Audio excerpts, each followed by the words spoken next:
ಸ್ನೇಹಿತರೆ, ಈ ಲಿಂಬೆ ಹಣ್ಣು ಎಲ್ಲ ಕಡೆ ಸಿಗ್ತಾ ಇದೆ.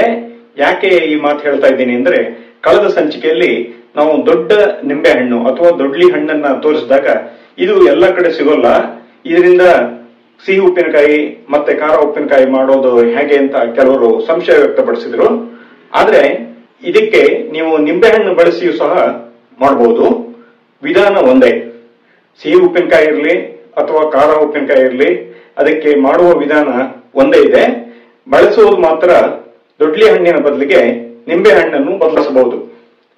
ಹಿಂದಿನ ಸಂಚಿಕೆಯಲ್ಲಿ ದಿಢೀರ್ ಸಿಹಿ ಉಪ್ಪಿನಕಾಯಿ ಮಾಡುವುದನ್ನ ನೋಡಿದ್ದೀರಾ.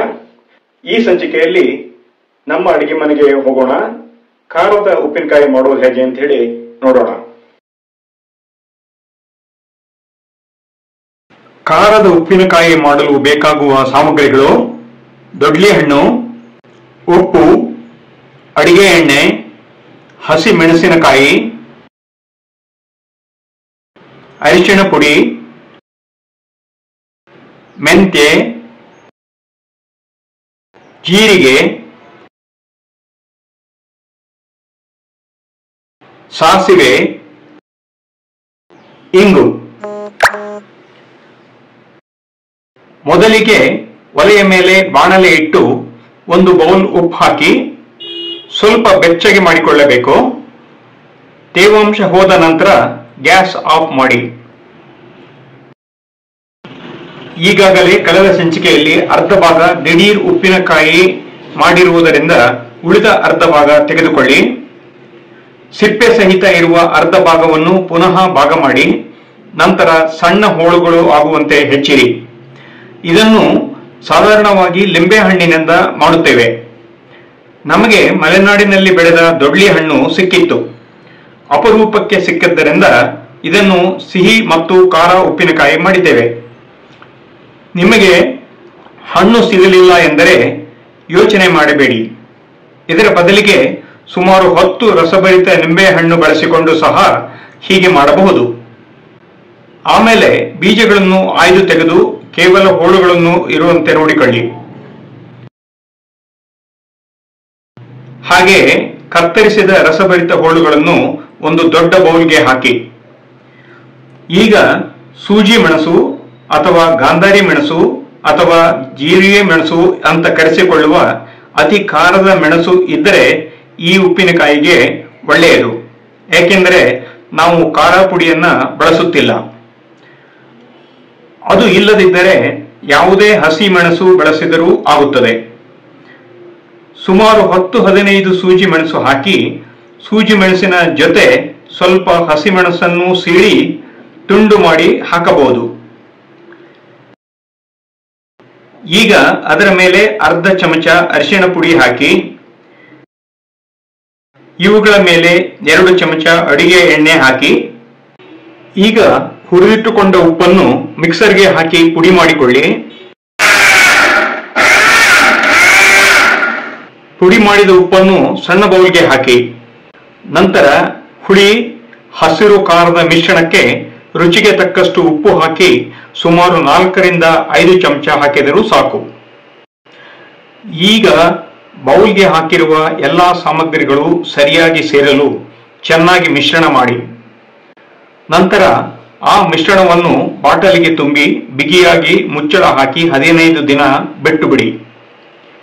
3-4 ದಿನಕ್ಕೊಮ್ಮೆ ಚಮಚದಿಂದ ಬಾಟಲಿಯಲ್ಲಿರುವ ಮಿಶ್ರಣವನ್ನು ತೊಳೆಸಿಡಿ. ಹೀಗೆ ಮಾಡುವುದರಿಂದ ಎಲ್ಲ ಅಂಶ ಹೀರಿಕೊಂಡು ಉಪ್ಪಿನಕಾಯಿ ರುಚಿಯಾಗುವುದು. 15 ದಿನದ ಕಾಲಾವಕಾಶ ಸಿಕ್ಕಿರುವುದರಿಂದ ನಿಮಗೆ ಪುರ್ಸೊತ್ತು ಸಿಕ್ಕಾಗ ಉಪ್ಪಿನಕಾಯಿ ಮಸಾಲೆ ಪುಡಿಯನ್ನು ತಯಾರಿಸಿಕೊಳ್ಳಿ. ಉಪ್ಪಿನಕಾಯಿ ಮಸಾಲೆ ಮಾಡಲು ಹದ ಬೆಂಕಿಯಲ್ಲಿ ಬಾಣಲೆ ಇಟ್ಟು 4 ಚಮಚ ಸಾಸಿವೆ ಕಾಳು ಹಾಕಿ, ಅದರ ಜೊತೆಗೆ 3 ಚಮಚ ಜೀರಿಗೆ ಹಾಕಿ, ಅರ್ಧ ಚಮಚ ಮೆಂತ್ಯೆ ಹಾಕಿ, ಈಗ ಚೆನ್ನಾಗಿ ಹುರಿಯಿರಿ. ಹುರಿದ ಘಮ ಘಮ ಪರಿಮಳ ಬಂದ ನಂತರ ಮತ್ತು ಸಾಸಿವೆ ಕಾಳು ಚಟಪಟ ಎನ್ನುತ್ತಿದ್ದ ಹಾಗೆ ಗ್ಯಾಸ್ ಆಫ್ ಮಾಡಿ. ಇದನ್ನು ಆರಲು ಬಿಡಿ. ಆರಿದ ಮಸಾಲೆಯನ್ನು ಮಿಕ್ಸರ್ಗೆ ಹಾಕಿ ಚೆನ್ನಾಗಿ ಪುಡಿ ಮಾಡಿ.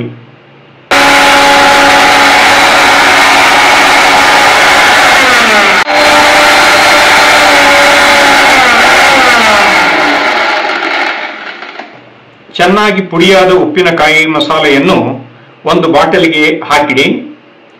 ಇದನ್ನು ಉಪ್ಪಿನಕಾಯಿ ಮಾಡುವ ದಿನ ಬಳಸಿಕೊಳ್ಳಬಹುದು. ಈಗ 15 ದಿನದ ನಂತರ ಬಾಟಲಿಯಲ್ಲಿ ತುಂಬಿ ಇಟ್ಟಿದ್ದ ಮಿಶ್ರಣವನ್ನು ಒಂದು ದೊಡ್ಡ ಬೌಲ್ಗೆ ಹಾಕಿ. ಈಗ ಅಂದು ಹಾಕಿದ್ದ ಹಸಿಮೆಣಸು ಹಸಿರು ಕಳಚಿಕೊಂಡು ತೆಳು ಹಳದಿಗೆ ತಿರುಗಿದೆ. ನಂತರ ಈಗಾಗಲೇ ಮಾಡಿಟ್ಟುಕೊಂಡಿರುವ ಉಪ್ಪಿನಕಾಯಿ ಮಸಾಲೆ ಪುಡಿಯನ್ನು ಒಂದು ಸಣ್ಣ ಬೌಲ್ಗೆ ಹಾಕಿಕೊಳ್ಳಿ. ಅದರಿಂದ 1.5 ಚಮಚ ಪುಡಿಯನ್ನು ದೊಡ್ಡ ಬೌಲ್ನ ಮಿಶ್ರಣದ ಮೇಲೆ ಹಾಕಿ ಕಲಸಿರಿ. ಈಗ ಒಗ್ಗರಣೆ ಪಾತ್ರೆಯನ್ನು ಒಲೆಯ ಮೇಲೆ ಇಟ್ಟು 3 ಚಮಚ ಅಡುಗೆ ಎಣ್ಣೆ ಹಾಕಿ. ಎಣ್ಣೆ ಕಾದ ಮೇಲೆ 1.5 ಚಮಚ ಸಾಸಿವೆ ಕಾಳು ಹಾಕಿ.